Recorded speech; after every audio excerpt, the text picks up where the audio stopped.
You think that squirrel is an idiot. Every fall, it digs a hole, drops a nut in, covers it up, and by your logic, forgets it exists 30 seconds later. That's the story you've been told. It's wrong, and the truth is stranger than the joke. A single gray squirrel does not bury a handful of nuts each autumn. It buries thousands.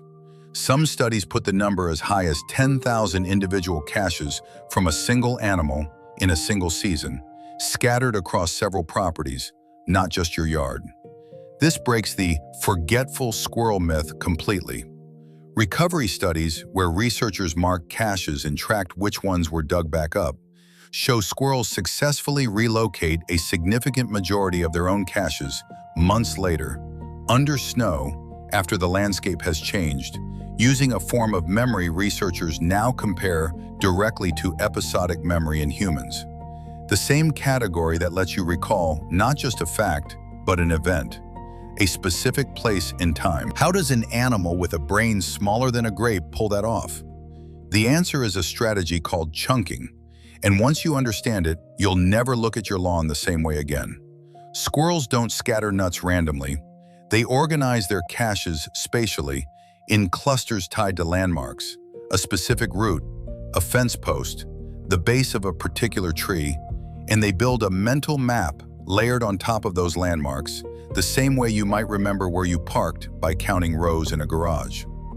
Researchers at UC Berkeley tracking radio-collared squirrels found that individual animals used consistent, idiosyncratic organizational systems, sorting certain nut species into certain zones, a filing system built into the yard that exists nowhere except inside that squirrel's head. But memory alone doesn't explain everything happening under your grass, because squirrels don't just remember their own caches. They actively work to make sure nobody else can find them either. Here's where it gets almost unsettling.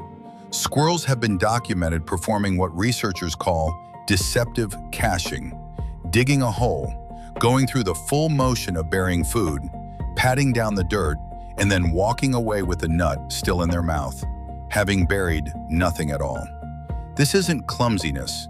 Field studies recording squirrel behavior found the deceptive digging happened specifically when another squirrel was watching, and dropped to near zero when the squirrel believed it was alone. That means the animal digging that decoy hole understands something remarkable. Another squirrel watching it can learn where a real cache is, and the fix is to lie about it. Think about what that requires: modeling what another animal knows and does not know, and adjusting your own behavior to manipulate that. For decades, that kind of reasoning was considered close to exclusive to primates. Squirrels doing it on your lawn changes the picture entirely. The caching itself isn't just find spot, dig, bury. Squirrels sort their food before hiding it, and the sorting matters. Perishable nuts, the kind that spoil fast, get buried close to the den, in caches meant for short-term use within days or weeks. Hardier nuts, the ones that store well, get carried further out, sometimes buried in caches the squirrel may not return to for months, sometimes not until the following spring when almost nothing else is left to eat. That means the seemingly random hole in your flower bed was placed there deliberately, at a calculated distance, based on how long that specific nut was expected to last. Here's the detail that stops people mid-thought. Not every cache gets recovered. Somewhere between a quarter and a third of buried nuts are never dug back up. Not because the squirrel forgot, but because it died before returning, or conditions changed, or simply because with thousands of caches, some loss is inevitable, even for an animal this precise. Those forgotten nuts don't just rot in the ground. A meaningful percentage sprout. Oak forests, entire stands of trees across North America, exist today because a squirrel buried an acorn centuries ago and never came back for it.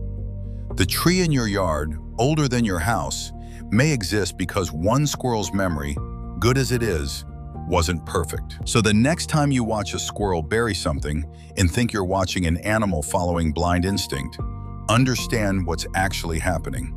You're watching an animal build a spatial map more organized than most people's filing systems, sort its food by shelf life before hiding it, and in some cases actively lie to a rival about where the food even went. And every hole it leaves unrecovered is a quiet bet on the future of a tree that might outlive every person currently watching it dig. You've probably chased a squirrel off your lawn 100 times without a second thought. Next time, watch where it digs, and watch whether it's alone. Tell me if you've ever caught one faking a berry. I read every comment.